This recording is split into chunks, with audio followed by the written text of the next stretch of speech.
In this video, I'm going to be sharing the 10 things that you need to know to play guitar in a band.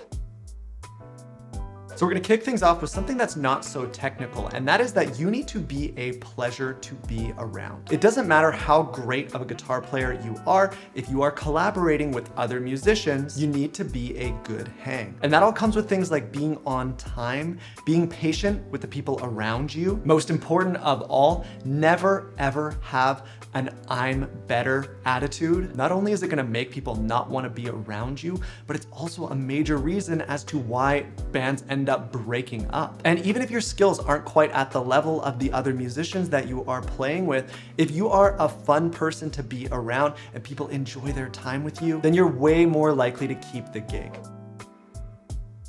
Number 2, you're going to need a solid chord vocabulary. And I think this is kind of a given. If you're at the level where you feel like you might be ready to play in a band, you're gonna need to know your open chords, you're gonna need to know some bar chords, or at least some bar chord alternatives. I don't think you have to be at the point where you're going too crazy with your chord theory or adding extensions to your chords at all. Basic major and minor chords, whether they be open or bar, are totally sufficient for the vast majority of gigs. And I think even being super confident with power chords is going to go a really long way as well. Along with this chord vocabulary, you're definitely going to need to know how to navigate the fretboard a little bit. I touch on this in tons of videos, but at least knowing the note names on the low E and A strings to kind of go along with your chord vocabulary so that you at least understand what exactly is going on is going to go a really long way in making it easier to collaborate with you.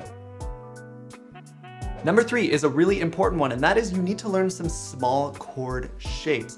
I think a lot of guitar players, when they're first learning, you're learning these big full voicings, right? You're learning these big major bar chords that involve all the strings, or big open chords, right? All of these types of chords are gonna sound very big and very full. And these are great when they're isolated and by themselves, or you're singing and you just have the one guitar underneath you. But as soon as you start playing in a band, you have to create or leave sonic space for the other instruments. And a lot of times what that means is paring down the size of those chords a little bit and getting rid of all the fluff, all of the extra stuff. Most chords, especially like major and minor chords, they're just made up of 3 actual notes, and then you're just repeating those notes. So what this means is you can simply learn to play the triad of the chord, just a small little shape. For example, instead of playing a full G major bar chord, you can just play those 3 important notes. So these 3 notes right here, that is a root, that is the major third, and that is the 5th of this chord. So any extra notes, those extra notes there, those are just doubling up on the 3 notes from the triad. So instead of playing, you should learn to play. And a lot of times that's gonna fit the music a lot better. Not always, it's not always gonna be the case, but you definitely should have that in your arsenal ready to pull out if it's necessary. And this is especially the case if there's more than one guitar player. Then you really gotta make sure you kind of stay out of each other's way. In the same fashion, we can do a little minor triad shape. So I can show you right here. If this was, that's a G minor chord based on the G minor bar chord. And if I just play these, that little triad right there, that is a minor triad. And you can move those exact shapes anywhere on the fretboard as long as the root notes line up. I mean, if you know how to name a bar chord, wherever that bar chord is sitting, that lowest note is the name of the chord. And obviously, you're going to be making the triad shape instead, so you just have to think back to what the original bar chord shape is, just to kind of be able to navigate and find the actual note. But this would be right here. I'm playing the minor triad based on this minor bar chord shape. That is a B minor. And you can do the exact same thing with the A major shape bar chords. Get little triads out of those. Those shapes just look like this. So instead of the whole bar chord shape, just play those 3 notes. Those are the triads. So if this is a C major, this is just a little C major triad. Alternatively, if I make the little minor version, that is a C minor triad. Eventually, you can also take these triad shapes and add an extra note, so make little 4-note voicings. That would just allow you to include things like the 7 or the 9. I don't think that that's super duper important when it comes to playing in a band, especially if you're just getting into it, but that would be an example of a next step. All right, on to number 4, very, very important. You need to learn how to play through your mistakes. And this is a super common habit for new guitar players, where essentially they'll come to a point in a song where they make a little mistake, they will stop and then start again. If you're playing with a band, you have to play through those mistakes. It's okay to make mistakes. Just about every musician will make mistakes. Even the best musicians, when they're playing songs they've played a million times, they still make mistakes from time to time. The most important thing that you can do is learn how to just go over the mistake and continue to play as if it never even happened. The vast majority of the time, the audience isn't even gonna notice. Your bandmates probably aren't even gonna notice either. But when everyone in the band is able to deal with their mistakes this way, the entire performance is gonna sound significantly more cohesive. I think this is also a good point to mention that depending on the part in the song that you're at, if you come to a point where you feel like you forget what you're supposed to play, or you're not super confident in what you're about to play, a lot of times it's better to not play than it is to play something wrong. People are going to notice if you play a wrong note that's definitely not supposed to be there, especially if it's from outside of the key. But if you don't play, there's just going to be a little bit of empty space. It's going to be a bit of a dynamic change. And yes, it's still probably gonna sound a little bit like a mistake, but it sticks out way, way less. A really simple example of covering your mistake like this is if you're not sure what chord is going to come next, what you can do, and this is great as a guitar player, is you can use a muted strum on the transition. So if I'm going from this chord, and I'm supposed to go to a G, let's say, like that, and I forget what chord is going to come next, and I'm gonna be late getting there because once I hear the band go, it's like, oh yeah, that's where I need to go. What you can do is something like this.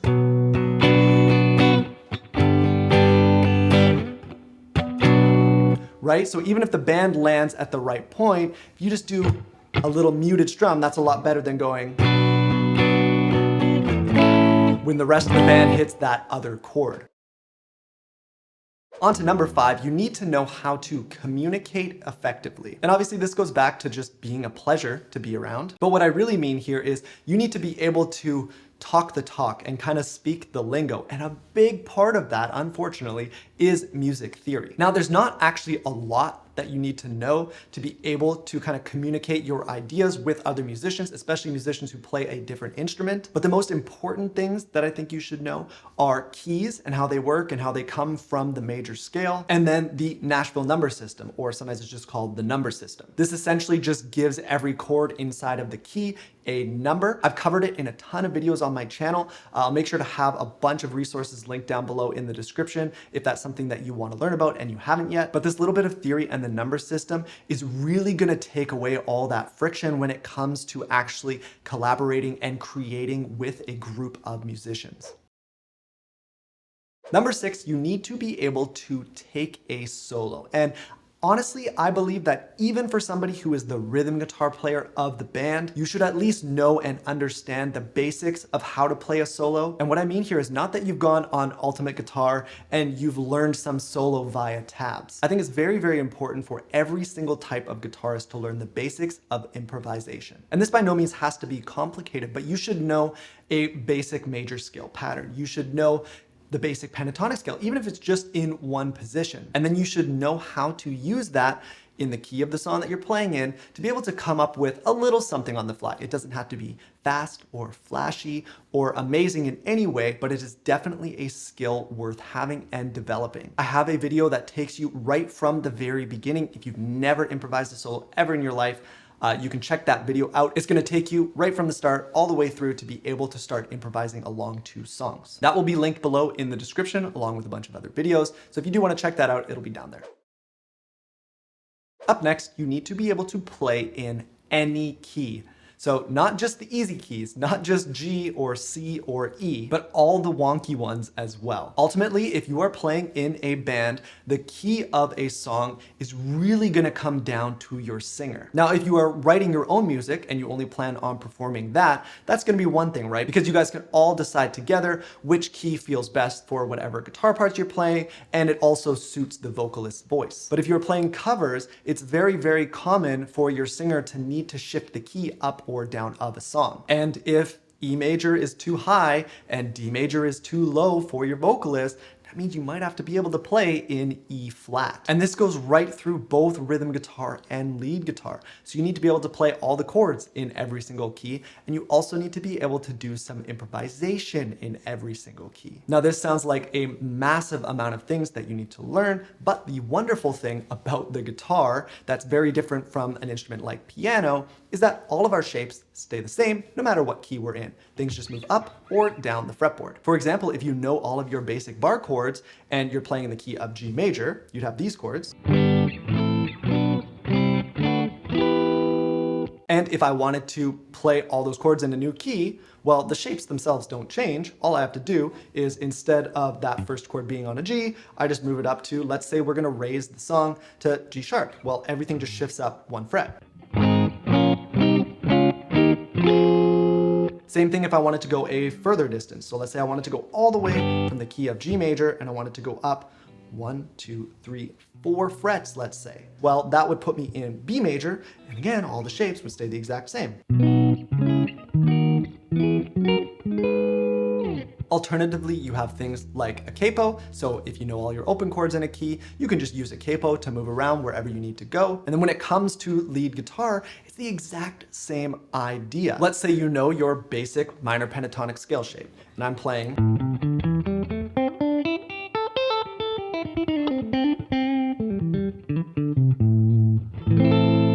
And I'm playing in the key of A minor or C major.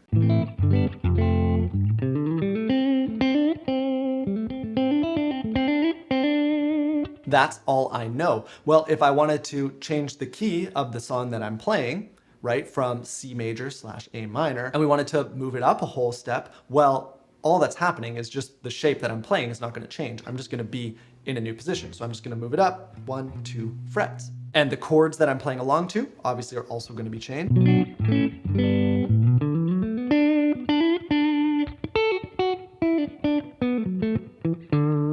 So if you've gone through my video on basic improvisation, where I essentially teach you how to do that and move it around into different keys, well, then you're good to go. So realistically, if you can do all this stuff in one key, you can do it in all the keys.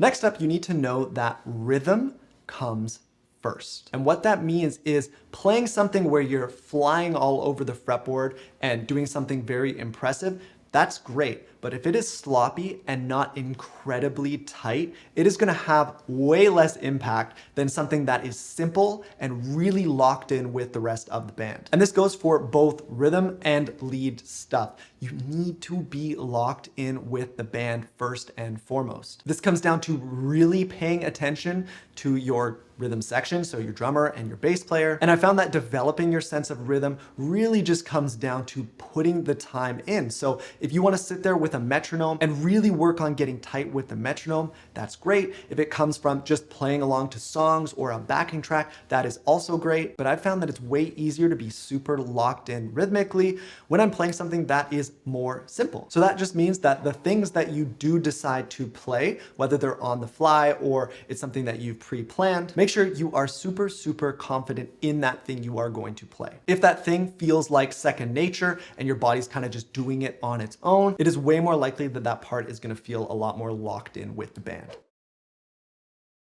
Number 9, know how to play within your means. There are thousands and thousands of incredible musicians who aren't Eddie Van Halen. You don't need to do the most technical things to make great music. At the end of the day, this isn't a sport. And so what that means is, by all means, work on getting better and improving and playing faster if that's a goal of yours. But also remember, when you are playing in a performance setting, it's gonna come across way better to the audience if you do something that sounds musically good rather than technically impressive. And again, this is gonna come down to being super confident in what you're playing. If a part is really hard and you're not really that confident, maybe you hit it perfectly 50% of the time. Well, you probably shouldn't be playing that in a performance. Instead, reduce it down into something more simple and something that you can be confident that you're gonna pull off 100 times out of 100. And you can kind of take this a step further and get into something that I call your MVP, your minimum viable performance. And essentially what this is just reducing down the complexity of a song so that essentially it just feels much more simple and you can just get through the song using things that you're very comfortable doing and then building up from there. So being able to play through the whole song, even if it's not exactly like your end game, exactly how you want it to look in the future, it's better to be able to play through that song and still be able to play something that sounds good in the meantime.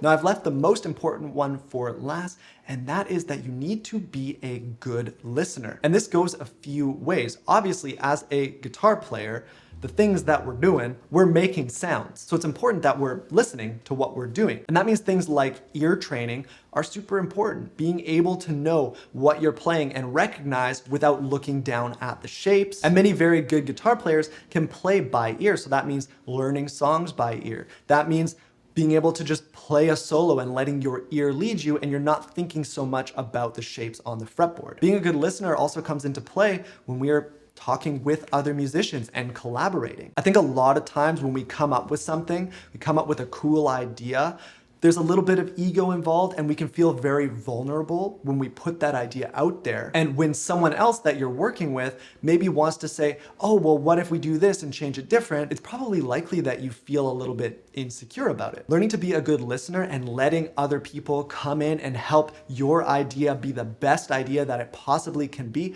is just gonna result in better music. It's hard, but it is always worth it. The last point about being a good listener, and this is super, super important, is learning to listen beyond your contribution. So a lot of times when you first start playing in a band setting, the only thing that you are paying attention to is what you are doing. You're listening very closely to make sure that what you're playing is correct, and you almost have blinders on. What you want to start doing is taking those blinders off and paying attention to what is happening around you. The best musicians usually aren't paying that much attention to what exactly they are playing. Instead, they're paying attention to what the bass player is doing, what the piano player is doing, what the other guitar player is doing, and they're letting that influence what they actually choose to play on their instrument. Now, this is much more gonna be the case when you're in a band that isn't totally on rails. If you're just playing a performance exactly a certain way, you can be super focused on what you're playing. But where things are a little more loose, like in a jam session or something like that, this skill is incredibly important. Okay, so that's gonna do it for this video.